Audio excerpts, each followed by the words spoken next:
ओम शांति।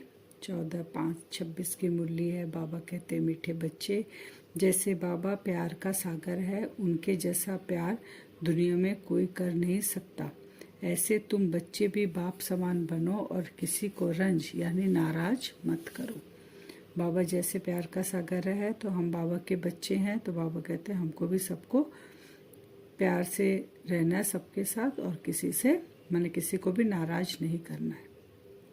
प्रश्न है, किस प्रकार के ख्यालात यानी विचार चलते रहे तो खुशी का पारा चढ़ा रहेगा।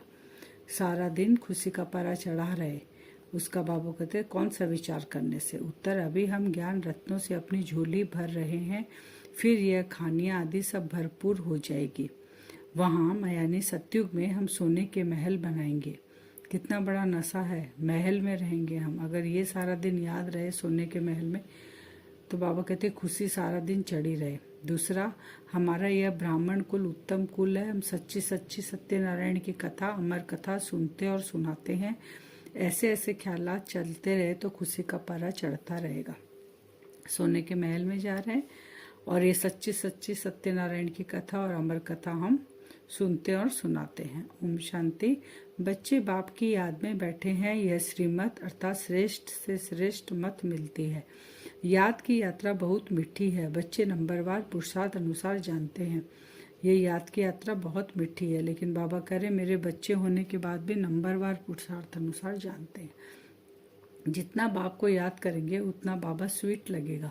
सैक्रिन है ना, एक बाप ही प्यार करते हैं, बाकी तो सब मार देते हैं।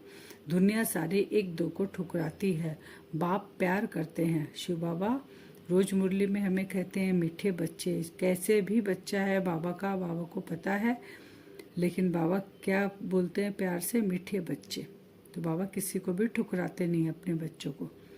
उनको सिर्फ तुम बच्चे ने जाना है। बाप कहते हैं मैं जो हूँ, जैसा हूँ, कितना बड़ा हूँ बताऊँ, बताओ हमारा बाप कितना बड़ा है। तो कहते हैं बिंदी है, और तो कोई जानते नहीं। बच्चे भी घड़ी घड़ी भूल जाते हैं। कहते हैं भक्ति मार्ग में तो बड़े बड़े चित्रों की पूजा करते थे, अब बिंदी को कैसे याद करें। बिंदी बिंदी को ही याद करेगी ना। आत्मा जानती है हम बिंदी है। अब बाबा ने परिचय दे दिया, तुम आत्मा हो, शरीर नहीं हो, बिंदी हो। तो जब खुद को बिंदी सोचेंगे, बिंदी याद करेंगे, तो बिंदी का पिता भी बिंदी है। जैसे शरीर का अपने आप को अपना नाम, अपना शरीर याद रहता है, तो शरीर के माँ बाप याद रहते हैं, वैसे बिंदी बिंदी को याद करेगी। हमारा बाप भी ऐसे है। आत्मा ही प्रेसिडेंट है, आत्मा ही नौकर है।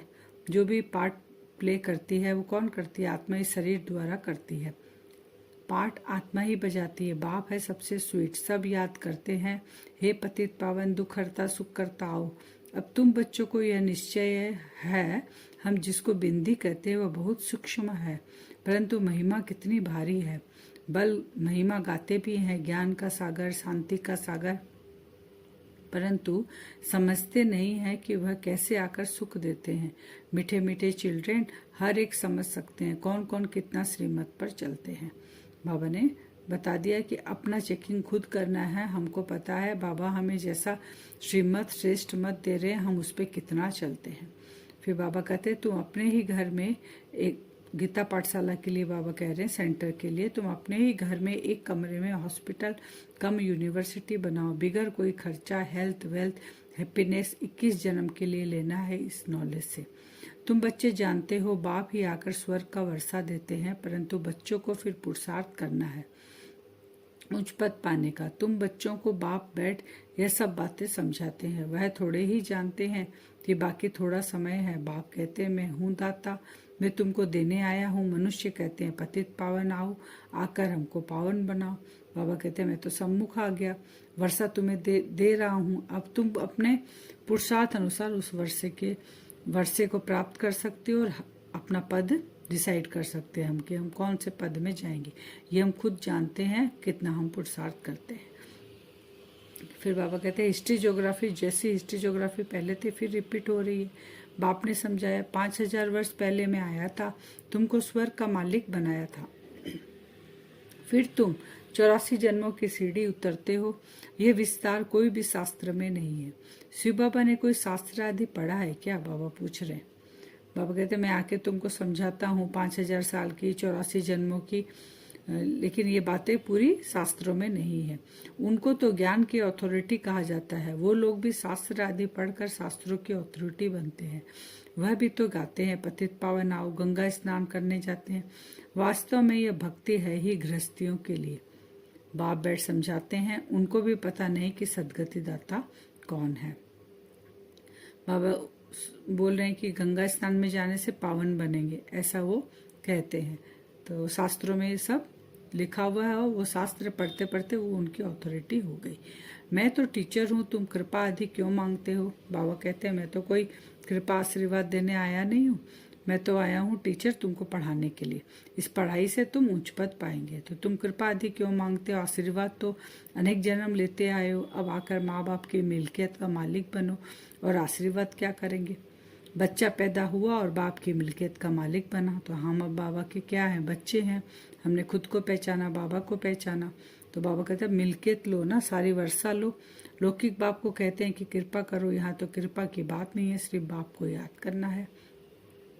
श्री कृष्ण तो पूरे 84 जन्म लेते हैं। बाबा कहते हैं गर्भ से बाहर आया उस दिन से 84 जन्म गिनेंगे। लक्ष्मी नारायण को तो बड़ा होने में 30-35 वर्ष लगे ना, बाबा कहते हैं। तो वह 30-35 वर्ष 5000 से कम करना पड़े। 5000 साल में से 30-35 साल कम हो जाएगा। तो शिव बाबा का तो कोई गिनती है नहीं। शिव बाबा कब आए टाइम दे नहीं सकते। श्री कृष्ण की हम टाइम बता सकते हैं, उनका जन्मदिन मनाते हैं कि वो इतने बड़े हुए तब लक्ष्मी नारायण हुए, और तो 5000 साल का चक्र तो हम टाइम निकाल के बता सकते हैं। लेकिन शिव बाबा तो निराकार है, वो कब आए, कैसे प्रवेश किए, ये कोई नहीं जानता है।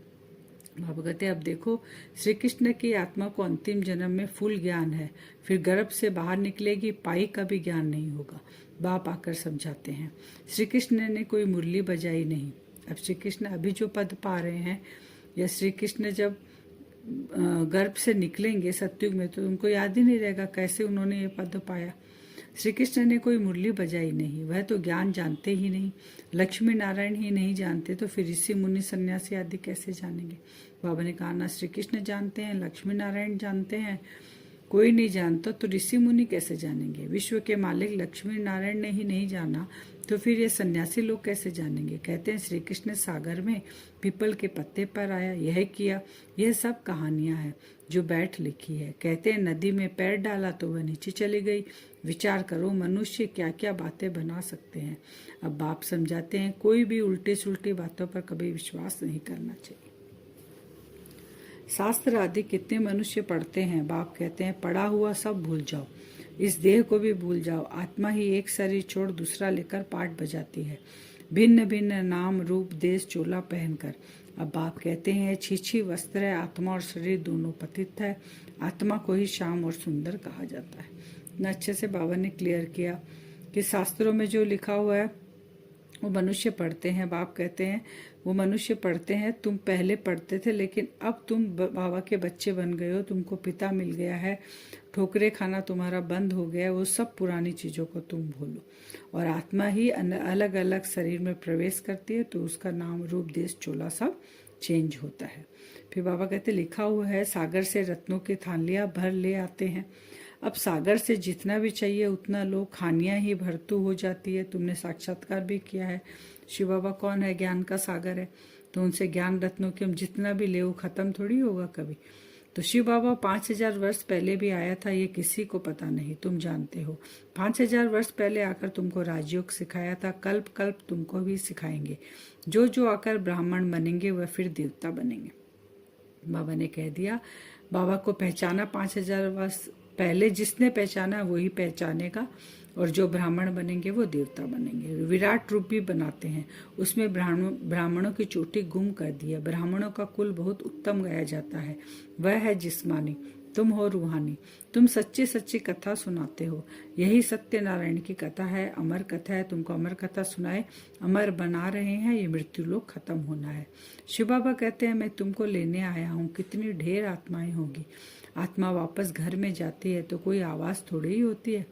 बाबा कहते हैं मधुमक्खियों का झुंड जाता है तो आवाज़ कितना होता है। रानी के पिछाड़ी मधुमक्खियाँ सब भागती है, उनकी आपस में कितनी एकता है। बाबा आत्माओं के लिए पहले बताया कि आत्मा जब जाती है शरीर छोड़ के तो थोड़ी आवाज कोई करेगी, अपने घर जाएगी। फिर बाबा ने मधुमक्खियों का झुंड जाता तो आवाज करता है। भ्रमरी का मिसाल दे रहे हैं, भ्रमरी का भी मिसाल यहाँ का है। तुम मनुष्य से देवता बना देते हो, पतितों को तुम ज्ञान की भू भू करते हो तो पावन विश्व का बाबा कहते हैं मालिक बन जाते हैं। तुम्हारा है प्रवृत्ति मार्ग, उसमें भी मेजोरिटी माताओं की, इसलिए वंदे मातरम कहा जाता है। ब्रह्मा कुमारी वह जो बाप द्वारा 21 जन्म का वर्षा दिलाती है। बाप सदा सुख का वर्षा देते हैं। जो सर्विस करेंगे, लिखेंगे, पढ़ेंगे वो होंगे नवाब, और जो नहीं पढ़ेंगे बाबा कहते हैं वो राजा के पास जाकर नौकर चाकर का पद पाएंगे। तो ब्रह्मरी की तरह हमें भी एक ज्ञान का भू भू करना है, सबको बाप का परिचय देना है और बाप के समान सबको बनाना है। वरदान है सच्ची लगन के आधार पर और संग तोड़ एक संग जोड़ने वाले संपूर्ण वफादार भव। कौन सी लगन से? सच्ची लगन बाबा के साथ होगो, सबसे संग तोड़ बाबा से जोड़ना है। संपूर्ण वफादार उन्हें कहा जाता है जिनके संकल्प व स्वप्न में भी सिवाय बाप के और बाप के कर्तव्य व बाप की महिमा के, बाप के ज्ञान के और कुछ भी दिखाई न दे। एक बाप दूसरा न कोई। बुद्धि की लगन सदा एक संग रहे तो अनेक संग का रंग लग नहीं सकता। इसलिए पहला वायदा है और संग तोड़ एक संग जोड़। इस वायदे को निभाना अर्थात संपूर्ण वफादार बनना। स्लोगन है सत्यता की स्व स्थिति परिस्थितियों में भी संपूर्ण बना देती है। सत्यता की स्व स्थिति, अगर हम सत्य है, स्व स्थिति में स्थित है तो परिस्थितियों में भी संपूर्ण बना देती है।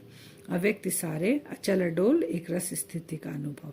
हम ऊंचते ऊंच बाप के बच्चे हैं, यह याद रहने से एक रस अवस्था रहेगी। जब एक से संबंध रहता है तब अवस्था भी एक रस रहती है। अगर और कहाँ संबंध की रग जाती है तो एक रस अवस्था नहीं रहेगी। एक रस कैसे रहेगी? दूसरी तरफ अगर बुद्धि चली गई औरों की तरफ तो उनसे रस मिलने लग गया तो बाबा से फिर रस नहीं मिलेगा। तो एक रस अवस्था बनाने के लिए सिवाय एक के और कुछ भी देखते हुए न देखो। वरदान से योग करेंगे हम। अपने आप को देखें भ्रकुटी सिंहासन पे, मैं आत्मा चमक रही हूँ।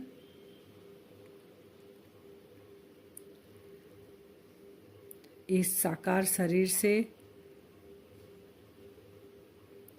मैं आत्मा निकल मन और बुद्धि से देखें अपने आप को, वो सूक्ष्म छोटा सा बिंदु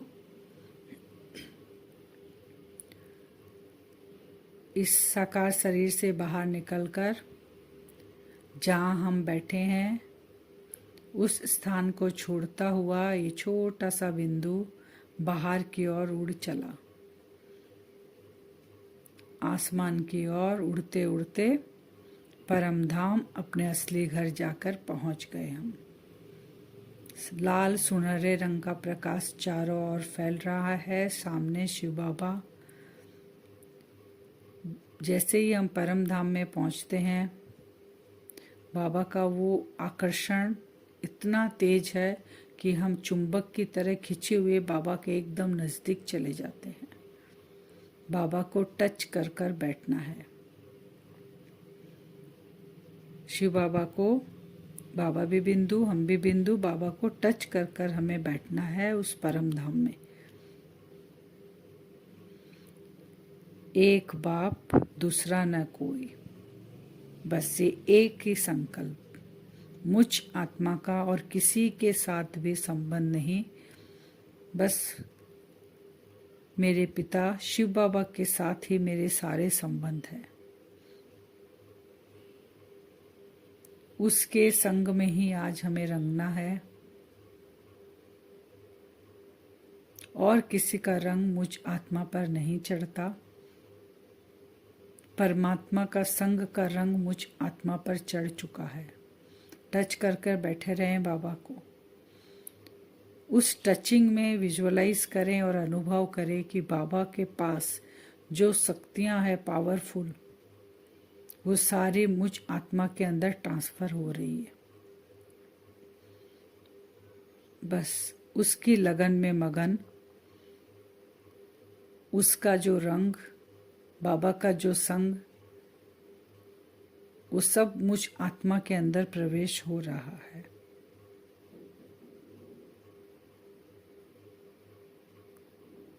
केवल मैं और मेरा बाबा मुझ आत्मा का संबंध केवल बाबा के साथ,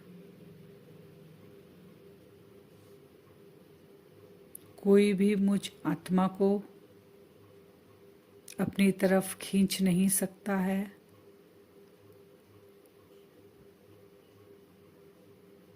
क्योंकि मुझ आत्मा को परमात्मा का संग का रंग लग चुका है।